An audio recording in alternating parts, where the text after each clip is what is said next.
Büyükelçiliğinden bir açıklama yapıldı ve bu açıklamanın arkasından hemen size bir nevi operasyon gibi bir süreç gerçekleştirildi. Bu konuda bizler sizlere özellikle din kardeşlerimiz olarak yaklaşarak üzerimize düşen nedir, yapabileceklerimiz nedir? Devletin adım atması, vesile olması ki devletler arası bir durum söz konusu. Öncelikle Türkiye'nin bu konuda adım atması söz konusu olmalı. Hükümet olarak bunu da muhalefetin ya da bu konudaki duyarlı STK'ların hükümeti sıkıştırması gerekiyor. Biz de sizden de bir hem dinleyelim. Bu konuda bize de anlatmak istedikleriniz neler var? Bahsetmek istediğiniz, yapabileceğimiz, verebileceğimiz destek nedir? Evet, Allah razı olsun. Desteğinizden dolayı. Emniyet güçlerine ilettikleri şu, yani sabah hepimiz toparlanıp bir şeylerimizi alıp Çin elçiliğine gitmek istedik. Aşağı indiğimiz zaman bize engel oldular ve dediler ki artık gidemezsiniz Çin elçiliğine.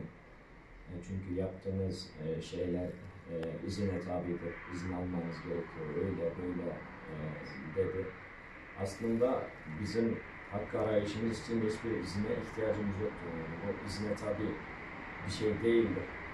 Yani sadece biz masumane bir şekilde, çok anlayışlı bir şekilde sadece akrabalarımızın, annemizin, babamızın, çocuklarımızın fotoğraflarını ellerimizde bulundurarak Çin elçiliğinin önünde Çin'e olan o şeyimizi, meydanımızı açıklamaya ve onlar Çin'in bu konuda bizim ailemiz, akrabalarımız hakkında bir bilgi vermesi ve Doğu Türkistan'da yaptıkları soykırıma inşa ettiği toplama kamplarına bir son verip bizim bir insanca yaşamamız için bir müsaade etmesini istemek için oraya gidiyoruz. Bizim burada başka bir siyasi amacımız, çıkarlarımız falan filan yok. Zaten bizim çoğunluğumuzu Çin vatandaşı olan arkadaşlar teşkil ediyor. Dolayısıyla bizim Türkiye hükümetinden olsun, Türkiye'deki başka partilerden olsun hiçbir amacımız, güttüğümüz, beklediğimiz bir şey yok. Bizim derdimiz Çin'le, bizim hedefimiz Çin. Çünkü bize bu soykırıma uygulayan, toplama kampanyasını inşa eden, bizi yok etmeye çalışan Çin. Yani bizim Doğu Türkistan Uygur Türkleri var. Türkiye aleyhine yapacak bir şeyimiz de yok. Zaten yapmayız da. Çünkü biz de Türk'üz, biz de Müslümanız. Yani her açıdan bakarsak zaten yakınız biz Türkiye'ye. Yani aynı millet diyebiliriz. O yüzden onlar engel oldu. Yani sizi Vali Bey aramış, bildirmiş. Vali Bey'le saat 3'te randevunuz var. Siz gidin, bize söylediklerinizi Vali Bey'e anlatın. Ondan sonra bugün.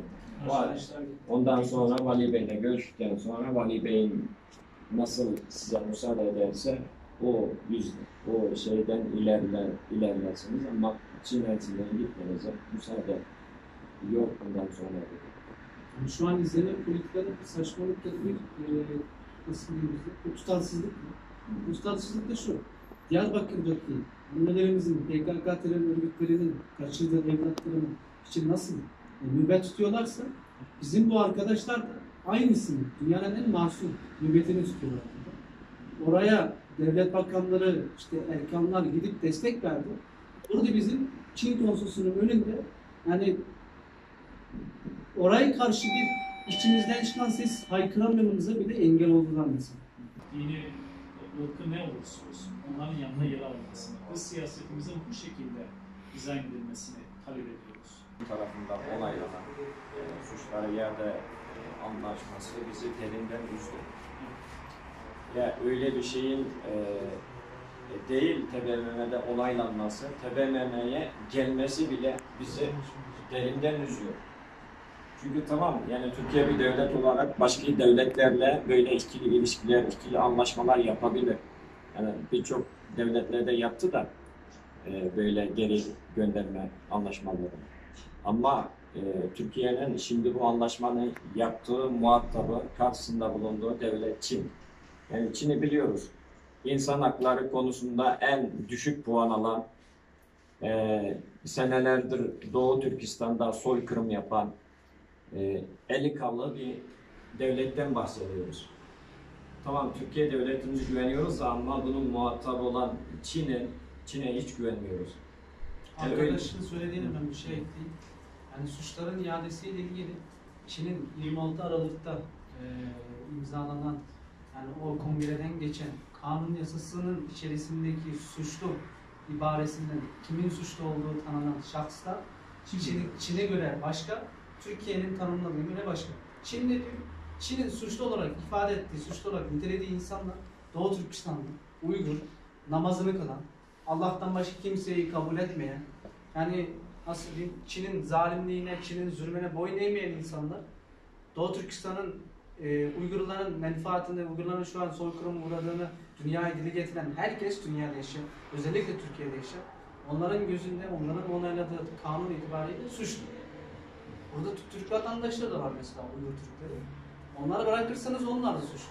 Eğer bu suçların iade anlaşması imzalandığı takdirde o Türk vatandaşları da Çin'in gözünde suçlu ve bu imzalandığı için devletler ne yapması gerektiği, yani devletler anlaşma gereği o Çin'in suçlu olarak ifade ettiği insanlara da geri vermek zorunda. Çok konuşan, gelip burada üniversite okuyan, normal aynen sizin gibi işte ticaretini yapan, şunu yapan, bunu yapan insanlar bile işte biri karşısına bir çentik attığında hemen anında o vatandaşlık şeylerinden aslında uzaklaştırılıyor. Bunun da temel sebebi devletler arasındaki istihbarat anlaşmaları. Yani bu sadece Çin özelinde değerlendirilebilecek bir şey değil. Mesela bir bakıyorsunuz işte İsrail devletiyle bir istihbarat anlaşması yapıyorsunuz. İsrail'in sakıncalı gördüğü, işte bir kod uyguladığı bir kişi pir ufak bir insan olsa bile bu anlaşmalardan ötürü mesela o burada da şüpheli görülmeye başlıyor. Bunu birçok yerde gördüm. Yani sizde de var, dediğim gibi işte Balkanlarda olup Türk kökenli olanlarda da var. Bunu ancak ne zaman öğrenebiliyorsunuz? İşte gelip vatandaşlık başvurusunda bulunuyorsunuz. Gelip oturma hakkında bulunuyorsunuz. Ondan sonra anlıyorsunuz ki birileri sizin adınıza neler eklemiş aslında. Ve sizin haberiniz yok bundan. İnşallah devletler insafa gelir. Yani hiçbir şey, hiçbir menfaat bu insani şeylerin üzerinde değil. Devletlerin hiçbir ekonomik çıkarı, hiçbir politik çıkarı bir insanın hakkını ihlal etmeyi gerektirmiyor, bunu meşru göstermiyor. İnşallah hem yöneticiler hem devletler insafa gelir ve gerçekten akilane, adilane bir yönetim anlayışı sergilerler. Allah sizin yardımcınız olsun. Parti olarak ne gerekiyorsa biz bugüne kadar zaten söylem olarak hani elimizden geldiğince biz de muhalefetteyiz neticede. Evet. Yani bizim de imkanlarımız kısıtlı. Ama her fırsatta biz dünyada zulüm gören bütün halklara destek olmaya çalıştık. Raporlar hazırladık, basın açıklamaları yaptık. İnşallah bundan sonra da sizin uğramış olduğunuz bütün hak ihlallerini ve bu konuda ne yapmak gerekiyorsa bu anlamda inşallah parti olarak da konuşmaya devam ediyoruz.